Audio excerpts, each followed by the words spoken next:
Let me Remember, know. Gen X, Millennial. Millennials. Yeah, Come on, don't this is get- where we are, guys. Yeah. This is where we are. Weekend Watchers!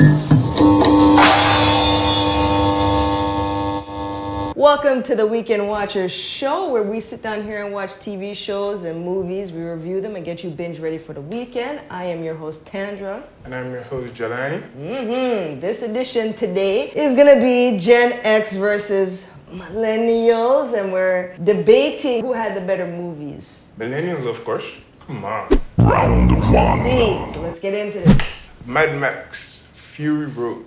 People, come on. You guys got to give props to this movie because Tom Hardy did it justice. The whole concept in this, it was sick. When I saw it, I thought it was like Fast and the Furious or just speed ratio, right? So these multiple cars and the way they attack persons with the big heavy trucks, it was sick. And then with This was the last one? This was Thunderdome? no, this was, Remember, the cutoff is 2010.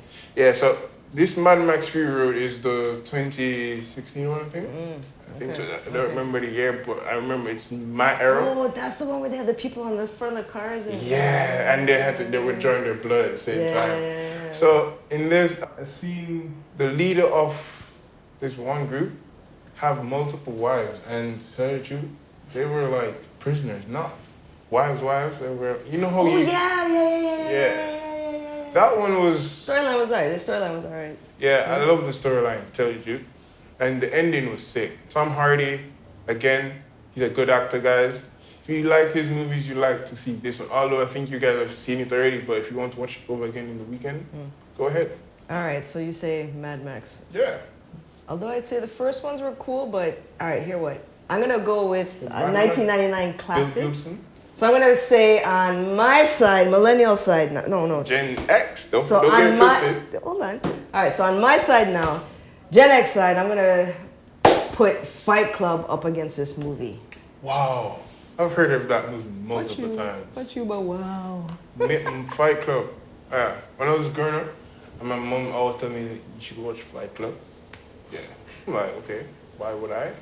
Your mama think you got split personality. Like, yeah. Right, so this stars Edward Norton and Brad Pitt. It's a white-collared insomniac, forms an underground fight club with this character named Tyler Durden, which is a careless soap salesman. That's how this whole thing branches off. What happens is he starts to have like these lapses in time, I think. He had this nice little corporate job and was just like, yeah, I'm kind of over it. He was just, I guess, kind of feeling numb and just wanted more. He ends up meeting this Tyler Durden character on a plane, and he's like, yo, come with me. All right, cool. So he follows him. They end up going to like, this club, and they're fighting. And there's just more fighting and lots more fighting. And then they decide to like, all right, cool, let's make some rules around it. It even got to a point where I think the guy lost his job because he was showing up to work like beat. The main issue happens when this character played by Helena Carter drops in and becomes a love interest. And, everything kind of goes sideways, but it's not because of the girl, but it's because of other things like, as you'll find out later on in the movie, that, it's a split personality situation. It all kind of goes to real hell. Movie made $101 million at the box office. It was released in 1999. I actually picked this movie just because, again, it's something that I don't think we'd seen. It was we're going into the 2000, it was 1999. Cars were not flying like we thought they'd fly by the year 2000. Yeah. It was none of that. And this one was just all chaos and anarchy. When you think about it, it's kind of cool to watch. So I'm gonna go with Fight Club for mine. Drop your comments below and tell us if you watch the Fight Club and tell us if it's good, yeah? Between Mad Max and Fury Fight Road Club, yeah. and Fight Club, so let me know. Remember, Gen X, Millennial. Millennials, yeah, Come don't on, this get- is where we are, guys. This is yeah. where we are. Round two. What's your next pick? My next pick is John Wick, guys. Come on, this fight scene and everything, this serial killer, the assassin, is way better than any other. John Wick for me with Keanu Reeves starts off with a guy mourning his dead wife. His wife gave him a puppy so he doesn't be lonely. His wife died. So no, this man is minding his own business, driving his nice Mustang, GT Mustang, yeah? I'm like, and goes to a gas station and these Russian thugs. The Russians saw him and wanted his car, so they attacked him at his home and killed his dog. And that was hard for him. So when John Wick saw that now, came back into the life of crime. Da-da-da. And then after that, And just start killing everybody. kill everybody. Kill everybody. And he's known as the guy who kills the boogeyman in this show, in the first John Wick. So he's a scary guy. This assassin type is different from the other assassins I've seen before. Because you have multiple shows that have a lot of assassin movies. But he is, when this guy gets shot sometimes, he literally is still moving and gets stabbed at the same time and gets shot at the same time. Right. He's walking and still fighting. You don't see that in all of these other hitman movies. It was like, he almost got like 99 shots. He still can't die. He's still walking up. I'm gonna put John Wick up against another Keanu favorite. Come on. Yeah, man, I'm doing it. I don't care. Matrix, people. You're either gonna spend your weekend watching John Wick or you're gonna end up watching Matrix. I don't know. You let us know. Matrix. Matrix, no, come on. Right. The first Matrix was sick. Right. I give you the props for that one. But the one. All right. So again, I don't even know how old you were when Matrix dropped. Really, originally, that was so it came out in 1999. Originally, it made 467 million at the box office. It cost 63 million to make initially. It is a depiction of the dystopian future in which humanity is unknowingly trapped inside a simulated reality. Keanu Reeves' character, Neo, is the one. Morpheus, played by Lawrence Fishburne, and his band of cyber outlaws are determined to get him and protect him from the Matrix. All right? Both actors are in the same movie again with John Wick. Look at that. Yeah, Morris Fishburne. So more reason to sit down and watch these two and let us know which one is the better one. Yeah. All right, so Carrie Moss is in this as the love interest, but she's a badass as well. Hugo Weaving is the very formidable Agent Smith, and the late Gloria Foster, originally played by the Oracle. Jada Pinkett Smith is also in there, and she plays Niobe. Guys, don't fault somebody because she did an entanglement in before the Matrix, guys. Don't listen to the director behind the camera. Entanglement jumping up and see. Who can forget the gravity-defying bullet dodge that Neo is able to perform once he grabs? Yeah, see? There's none of this in John Wick. Yes, there is. Anyhow. Yes, there is. There's nothing. John Wick gets exciting at John Wick 3 when everybody dead and hotel and mash up and things up and all these things and like the whole company's about. John Wick 1 was the It was okay. John Wick 3 way better. Anyway, this is your pick. This is not my pick. This is not my pick. Well, you can't fault John Wick 1 for John Wick 3 still, because remember, you have to make, once you do something good first, you have to make it the next one way better than the other one. When we do the show about like which like movie brand did the best, we can go, but we're talking about the individual movies, so we're kind of off a... Okay, I'll give you that. Round 3. Fast and the Furious, guys. Paul Walker and Vin Diesel. Oh my God, I love this movie growing up. Car racing and crime at the same time. So for me, Fast and the Furious 8. They went to different locations in this movie, and my favorite one was on the ice. With Tyrese, the weird one as usual. Dom is the bad guy in this one, to tell you the truth. He turned on his family, but they didn't realize that why he did it nearing to the end. Because he had a son and they were threatening his son.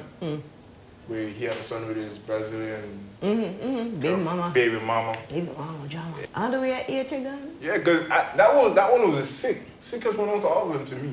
If you saw Dom turn, no, 3 come on. 3 is Tokyo Drift, don't forget that. All your cameramans are arguing with you. I'm gonna just leave you with that one. Tokyo Drift is 3.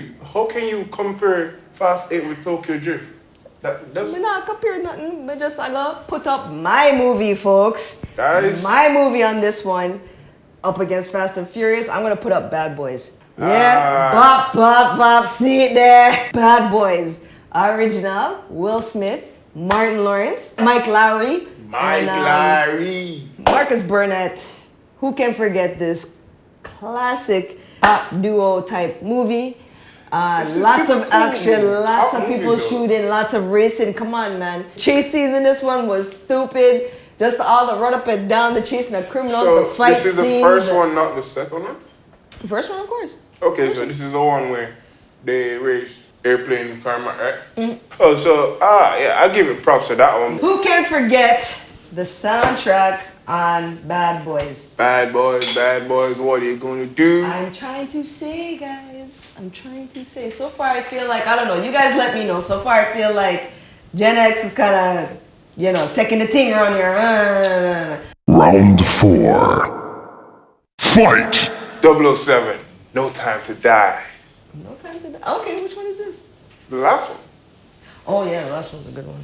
I don't know what's wrong with the director behind there, but he's saying no because he doesn't know good James Bond movies. To tell you the truth, No, I bet I'm you. saying, I bet you say he was going to suggest, like Casino Royale, Quantum Solace, or that foolishness. But they're all part of the same arc. I mean, Yeah, so big movie arc. I am born in the 90s still, see? But Yeah. my favorite movie of all time is Don't Them Minister Substantial while drinking juice with Buddha. like seriously, if we're talking about good movies, that's a good movie, bro. No Time to Die, guys. The ending of Daniel Craig. This one is where he actually shows more humor in this one, guys.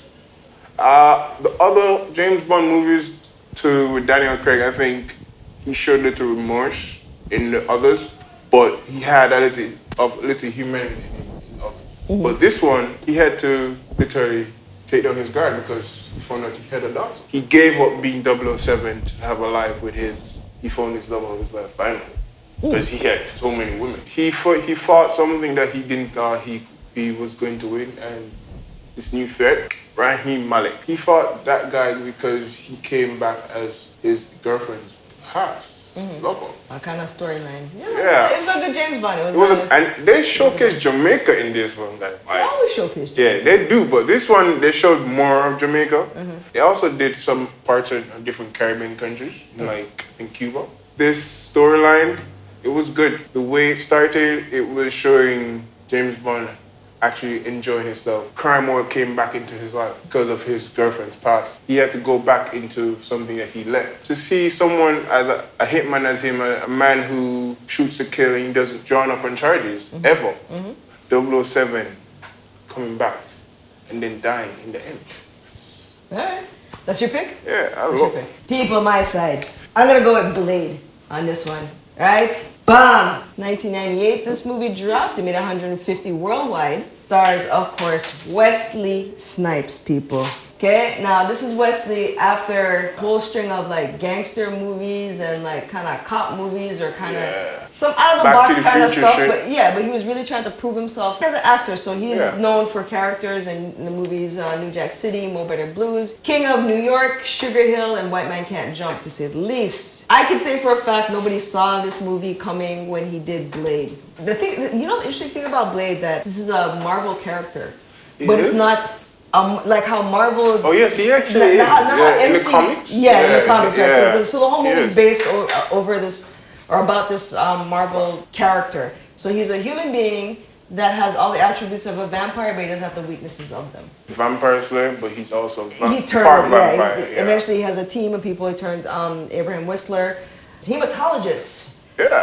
Karen Jensen, and they are vampire hunters. I love the whole franchise, as a matter of fact, because this went on to Blade 2 and then Blade Trinity. Blade 2 went on to make 150 million in sales, while Blade Trinity went on to make 132. Final round. My movie, guys, is RR. It's an Indian movie. Yeah, it's basically not your typical movie where persons will sit down and watch, but I think it's a good movie because the storyline in this, it's touching and it's also a true story, it seems. It's about two people in two different worlds come together and didn't realize that they're the same at the same time. They're struggling with the same day-to-day, and they found out that they're exactly the same, and they are they're the two strongest persons in the show. Like, you know that you have two villains in the show, but actually you have two superheroes in the show. Oh, And this show, it's a good 2 hours movie, basically 3 years. These two actors, I don't know their names per se, but did the movie justice because the story told of a man living in the jungle, and he's the protector of the people in the jungle, right? And then you have an Indian born and a guy who grows up into become a police officer in the British era. Right, so when the British came to India, they took over the police force. So they had control over the police force. Joined that ranks and wanted to get up into ranks, but they were demoting him because he's Indian. Found out that his way to go up into the ranks, he had to fight his own people. Back in those days, when you're fighting your own people and you're the same type, they look on you as like a traitor in typical sense. In this movie, I think both actors portrayed their character well, and the director did the effects in this movie so wonderful. As a director myself and as a videographer, I'll look at this movie and say, I give it a 10 from me, because I love the way how came into in each other's world. The guy from the jungle came into the police officer's world and developed a sense of maturity in his world, and he found out that he can also be part of both worlds. Same so with the officer. Eventually when he decided that he's his best friend, so he didn't want to lose his best friend, he had to go into his best friend's world, which is in the jungle, and start fighting jungle warfare. This movie is a lot of action. Also, it showed the storytelling is good. Just a movie that I like to watch. I have no reason why. It's not like a favoritism, it's whatever, but I realized in doing some research on this movie, it is a cult favorite, and I'm gonna probably stick that in as a factor why it stands out the most. I'm gonna run with Blade Runner. If you remember the movie, which oddly enough, again, it's one of those movies that cast the future as being so horrible and so dark and so like, yo, we did something really, really wrong. And it's weird because the movie came out in 1982, but the story was supposed to be in the year 2019, which was 3 years ago. Really dark, very corporate, cars flying around, food by like hanging outside your window, and a person would just sail up on something and like feed you kind of. The imagination of, you know, people on set and the story makers and filmmakers put all this stuff together. It sat in my brain for like good while, I think a lot of people, and I think contributed to it being a cult classic. So Blade Runner at its core is a film about, if you don't know, if you have not watched it. So there's a test called the Voight Camp test, and what happens is you take this test and it determines, based on your emotional response, and then it determines if you're a human or not, which is very interesting because if you take in the story a certain way, the main character played by Harrison Ford actually questions if he's a human or not at some point in this movie, and actually you as the watcher will kind of question it as well. Like I said, that combined with, you know, the story and the imagery of how the future would have looked supposedly was actually really kind of cool, and I'm going to pick Blade Runner just because it's a cult classic and just a favorite. Cyberpunk. I like cyberpunk movies are kind of interesting. Why? Because live back in the future and expect the year when they choose to shoot the team, you'd expect, and we know 2019 is the year of COVID, yeah? So you expect to see that in Blade Runner, okay, wow, their It would have died from disease. Yeah, so their creativity in back then to say 2019 look like this. Yeah. It's kind of interesting. All right, folks, so there you have it. This is the Millennial versus the Gen X edition, movie edition. While my host here figures out math, I will check you and we'll both check you. Thanks for watching. Like and subscribe and share with your friends, all right? Peace out. Peace.